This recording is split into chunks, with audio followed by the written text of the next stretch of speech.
Dunn is one of the authors of the book 10,001 Ways to Live Large on a Small Budget, and she's the face behind the blog The Professional Hobo and wisebread.com.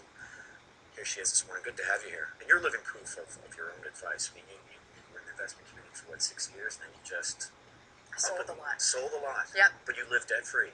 Absolutely. Yeah. Yep. I'm a living example of living debt-free. It was a way for, I ended up selling everything I owned because I was running my own financial planning practice. I absolutely loved working with my clients, helping them realize their own dreams and goals.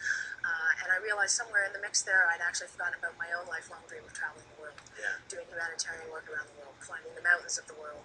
And I realized if I'd waited for a conventional retirement to do that, I might not be willing or able to do those things. So I've managed to actually find a way to travel full-time and in a financially sustainable way. Fantastic. So, okay, let's talk about, for people who may not have that sort of ambition, but what you have learned along the way. First of all, the difference between good and bad debt.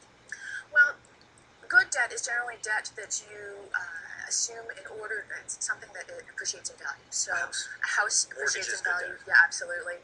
When you borrow money to invest, that also is something that appreciates in value. Now, it is a risky strategy. I always recommend that when you're looking at good debt and bad debt, do talk to a financial planner. Right. And make sure that the strategy is right for you. Right.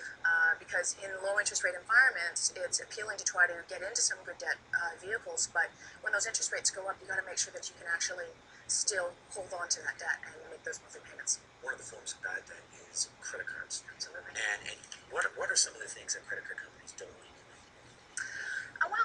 One of the best things that you can do that credit card companies are not going to be very forthcoming about is you can give them a call and you can ask them if they're willing to lower their interest rates or their annual fees. Or you may take your business elsewhere. Absolutely. Yeah.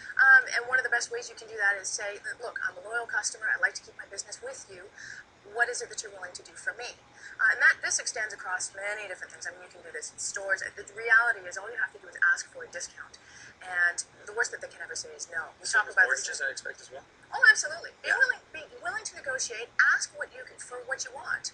And you'd be amazed at what you can get. We have any number of articles in this book, 10,001 Ways, that talk about that. They talk about how to complain and get a good result. 10 dirty secrets that credit card companies don't want you to know about. And that's one of those secrets. Lastly, I just have to ask you about personal financial planners. And I know you really emphasize how important it is to have a personal financial planner.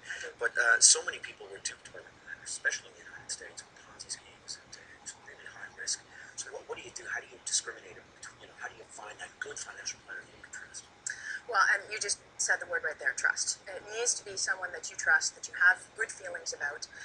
One of the best ways to find a financial planner is through referrals. Someone else who has good experience with their financial planner is usually a great starting point. Yeah. Beyond that, once you're sitting in front of the person, they need to be looking at more than just your investments. You don't want to get the feeling that you're being sold something. They need to take a comprehensive look at your entire financial situation, assets, liabilities, budget, future, past, present, history, and the most important thing they should do is ask you, what is it that you want to do with your life? Yeah, exactly. Because a giant pile of money is not going to do you a fat lot of good unless you know how you're going to spend it and how it's going to help you live. Thank you very much.